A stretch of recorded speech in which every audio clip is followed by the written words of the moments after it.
मध्य प्रदेश के बाद अब बात कर्नाटक की है।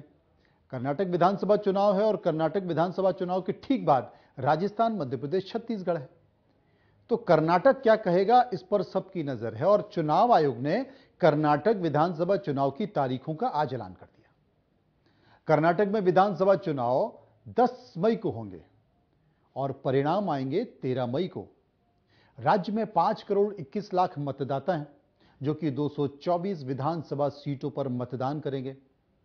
224 विधानसभा सीटों वाला कर्नाटक 6 अलग अलग हिस्सों में बटा हुआ है। पूरे कर्नाटक की अगर हम चर्चा कर लें तो बेंगलुरु, सेंट्रल कर्नाटक, तटीय कर्नाटक, हैदराबाद कर्नाटक, मुंबई कर्नाटक और दक्षिणी कर्नाटक। मुंबई कर्नाटक और दक्षिणी कर्नाटक सबसे बड़े हिस्से हैं कर्नाटक राज्य के। राज्य में मौजूदा बीजेपी सरकार का जो कार्यकाल है वो 24 मई को खत्म हो रहा है, इसलिए 13 मई को परिणाम आएंगे। तो 24 मई तक आपको सरकार की पूरी प्रक्रिया बनाने की करनी होगी। अब यहां पर मुकाबला किस किस के बीच है? अगर देखा जाए तो मुकाबला बीजेपी और कांग्रेस के बीच है, लेकिन एक और फ्रंट है, वो है जेडीएस, देवेगौड़ा की पार्टी, यानी कि जनता दल सेक्युलर के बीच रहेगा।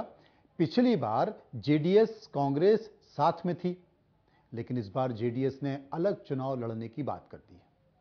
कर्नाटक में 224 विधानसभा की सीटें। 2018 में हुए विधानसभा चुनाव में बीजेपी को 104, कांग्रेस को 78 और जेडीएस को 37 सीटें मिली थी। किसी को भी बहुमत नहीं था, इसलिए कांग्रेस और जेडीएस ने मिलकर सरकार बना ली। चूंकि बीजेपी सबसे बड़ी पार्टी थी, लिहाजा बीएस येदियुरप्पा ने 17 मई को मुख्यमंत्री पद की शपथ ले ली और सदन में बहुमत साबित नहीं कराने के कारण 23 मई को अपने पद से इस्तीफा दे दिया। इसके बाद कांग्रेस और जनता दल सेक्युलर की सरकार बन गई। 14 महीने बाद कर्नाटक की सियासत ने फिर करवट बदली।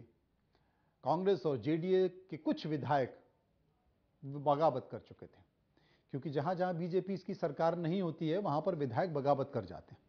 और जब बगावत हुई तो एचडी कुमारस्वामी को मुख्यमंत्री का पद छोड़ना पड़ा और इन बागियों को येदियुरप्पा ने बीजेपी में मिला लिया, यानी कि जिन विधायकों ने बगावत की वो सारे के सारे विधायक बीजेपी की तरफ चले गए। 26 जुलाई 2019 को 219 विधायकों के समर्थन के साथ मुख्यमंत्री बीएस येदियुरप्पा बन गए, लेकिन 2 साल बाद ही उन्होंने इस्तीफा दे दिया। इस्तीफा क्यों दिया? क्योंकि केंद्रीय नेतृत्व ने कहा था।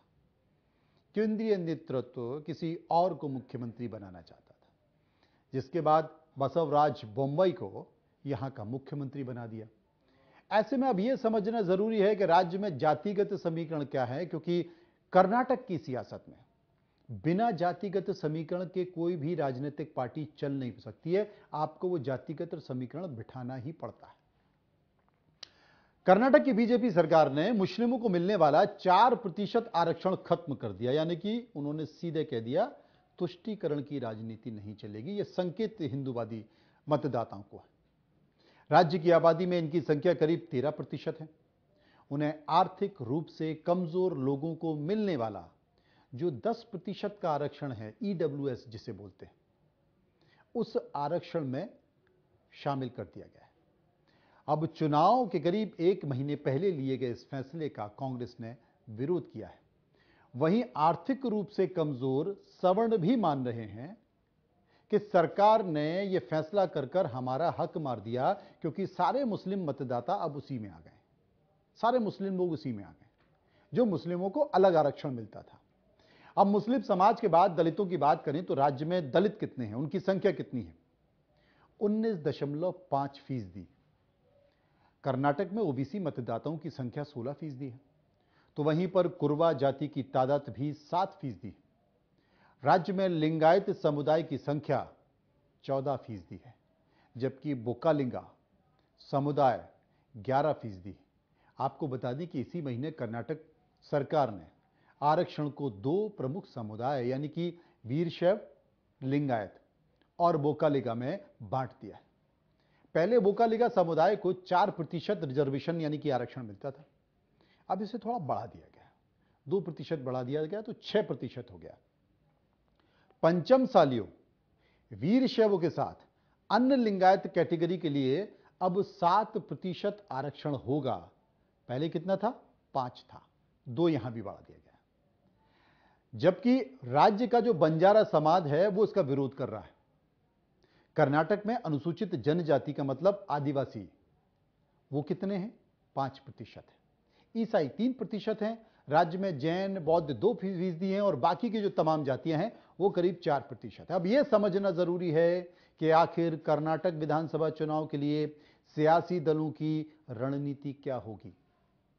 तो सबसे पहले बीजेपी की चर्चा कर लेते हैं, क्योंकि सरकार फिलहाल उन्हीं की है। बीजेपी ने आगामी विधानसभा चुनाव के लिए 150 सीटों का लक्ष्य रखा है और यह लक्ष्य वीएस येदुरप्पा के बिना भेद पाना मुश्किल है। अब जनाब, आपने येदुरप्पा को तो मुख्यमंत्री पद से हटा दिया था, बसवराज को आपने मुख्यमंत्री बना दिया था, तो बीजेपी को येदुरप्पा की याद आ रही है। तमाम मंचों पर येदुरप्पा और उनके पुत्र दिखाई दे रहे हैं और येदुरप्पा को जरूरत से ज्यादा सम्मान दिया जा रहा है। पद नहीं दिया है लेकिन सम्मान पूरा दिया है। हालांकि उन्हें केंद्रीय चुनाव समिति में बतौर सदस्य शामिल किया गया है। अब बिना येदुरप्पा के आप इस चुनाव की नैया को पार नहीं लगा सकते हैं। तभी तो सियासत से संन्यास ले चुके बीएस येदुरप्पा को राज्य ने फिर याद कर लिया। आपको याद होगा प्रधानमंत्री नरेंद्र मोदी की सभा 27 फरवरी को शिवमोगा में थी और यहीं पर उन्होंने येदुरप्पा का झुककर अभिवादन किया था। बीएस येदुरप्पा बीजेपी के लिए इसलिए भी जरूरी हैं क्योंकि ये लिंगायत समुदाय से आते हैं और लिंगायत समुदाय के सबसे बड़े नेता हैं और बीजेपी अगर अपनी उपस्थिति ठीक से दे पाई है तो उसके पीछे यही वो चेहरा है। अब कर्नाटक की आबादी में 14% लिंगायत हैं। इसके साथ ही बीएस येदुरप्पा की उम्र कितनी है? 79 साल के हैं, यानी कि चुनाव होते होते तक, सरकार बनते बनते तक 80 के हो जाएंगे। अब येदुरप्पा की राज्य की सियासत को भी अच्छी तरह समझ लेते हैं। दक्षिण, जी हां, दक्षिण के दुर्ग को फतेह करने के लिए बीजेपी को बीएस येदुरप्पा ही सबसे मुफीद चेहरे हैं, लेकिन बीजेपी ने उनकी मुख्यमंत्री की कुर्सी छीन ली है। येदुरप्पा बिना पद के हैं, केंद्रीय चुनाव समिति में वो सदस्य हैं। येदुरप्पा क्या करेंगे, संकेत क्या देंगे, मैसेज क्या देंगे, ये चुनाव परिणाम बताएगा। फिलहाल तो वो मंच पर हैं। बीजेपी बीएस येदुरप्पा के बेटे को टिकट दे रही है और उनको मंच पर भी अहमियत दे रही है। अभी हाल ही में एक सभा में अमित शाह ने उनके बेटे की पीठ थपथपाई थी। लेकिन येदुरप्पा कितना कन्वर्ट करेंगे, उनके समुदाय के लोग क्या उन्हें हटाने से नाराज हैं, बेटे के आने से खुश हैं, अहमियत मिलने से खुश हैं, इसके लिए इंतजार करना होगा।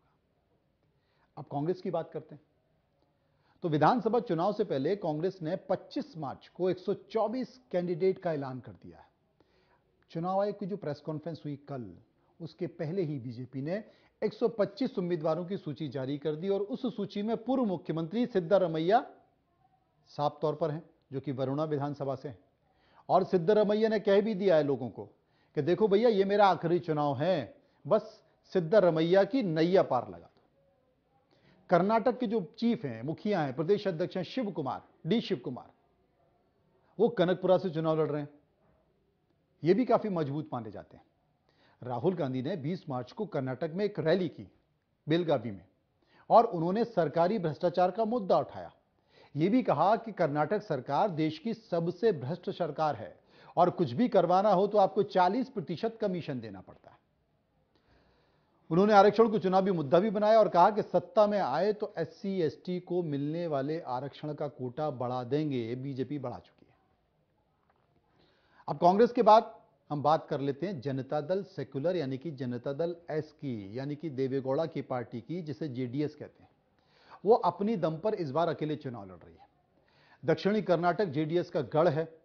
दक्षिणी कर्नाटक जिसका पुराना मैसूर भी कहा जाता है और जहां जेडीएस का वर्चस्व है। 2018 में इस क्षेत्र में 66 सीटों में से जेडीएस को 30 सीटें मिली थी। इसके अलावा कांग्रेस को 20 और बीजेपी को 15 सीटें मिली थी। प्रधानमंत्री नरेंद्र मोदी और गृह मंत्री अमित शाह ने इस साल इन्हीं इलाकों में ज्यादातर दौरे किए हैं। लेकिन जेडीएस की एक परेशानी, यानी एचडी देवेगौड़ा के 2 बेटे हैं, कुमारस्वामी और एक और उनके बेटे हैं। दोनों बेटों के बीच तल्खी चल रही है और दोनों बेटों के बीच वर्चस्व की लड़ाई है। अब ये वर्चस्व की लड़ाई जो कि घर में चल रही है, कहीं ऐसा ना हो कि घर से बाहर निकलकर वो इस पूरे इलाके में आग लगा दे और नुकसान जीडीएस को हो जाए। तो ये बात थी कर्नाटक की।